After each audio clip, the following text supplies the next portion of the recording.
Donc, bonjour les cinquièmes, j'espère que vous allez bien et donc aujourd'hui on va entamer un nouveau chapitre.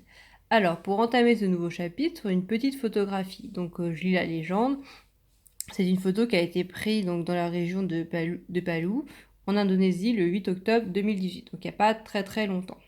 Et donc, qu'est-ce qui s'est passé dans cette région? Alors déjà, pour situer un peu sur la carte, je vous ai mis une petite carte ici. Donc l'Indonésie, c'est où? C'est par là. C'est-à-dire, là, on a les Indes, on a les Philippines par ici, la Malaisie, et l'Indonésie, c'est un peu en dessous. Donc, qu'est-ce qui s'est passé dans cette région en octobre? Eh bien, vous voyez qu'il y a eu des maisons qui ont été détruites.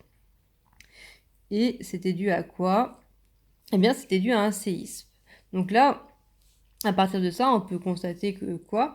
Ben que les séismes, comme on voit sur la photographie, c'est des phénomènes qui sont responsables de dégâts qui peuvent être matériels, hein, la preuve quand on voit cette photographie, mais aussi, là on voit pas de corps, mais on peut s'en douter que si un séisme se produit dans une région comme là, et ça s'est produit en Indonésie, ça peut faire des morts.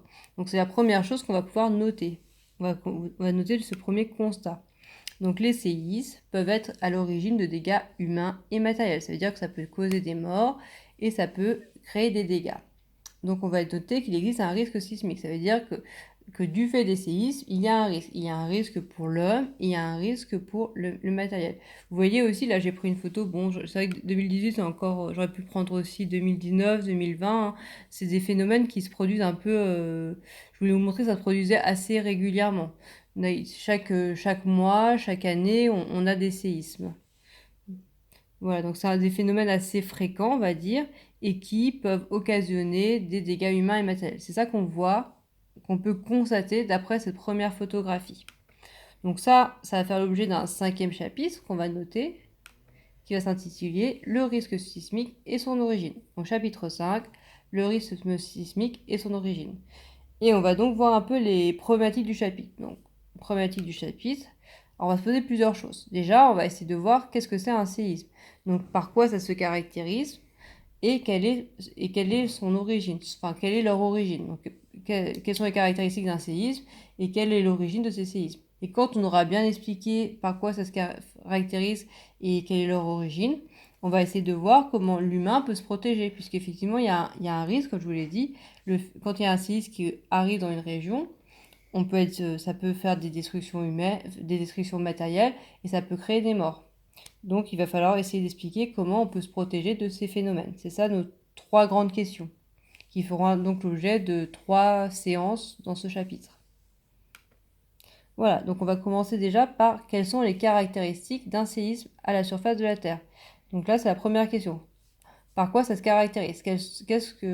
Quand un séisme se manifeste, qu'est-ce qu'on observe? C'est ça qu'on va devoir répondre dans cette première séance. Alors, je vous montre l'activité. Voilà, donc l'activité, la voici. Elle est bien sûr sur le NT. Et c'est une petite recherche documentaire. Donc, vous allez aller sur Internet et je vous ai demandé de rechercher sur Internet 3 choses.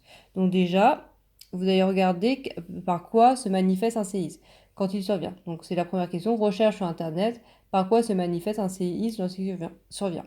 Quelles sont ses caractéristiques quand arrive un séisme? Ça, c'est la première chose. Et ensuite, vous allez sûrement tomber sur des termes, épicentre et magnitude. Donc, je veux que vous m'expliquiez qu'est-ce que l'épicentre et qu'est-ce que la magnitude. Ça, c'est une deuxième chose. La troisième chose, c'est la troisième question. Je vous demande, est-ce qu'un séisme provoque toujours des dégâts? Si la réponse est non, vous devez me donner des contre-exemples, des exemples de séismes qui ne provoqueraient pas de dégâts. Voilà, donc vous avez ces 3 choses à chercher.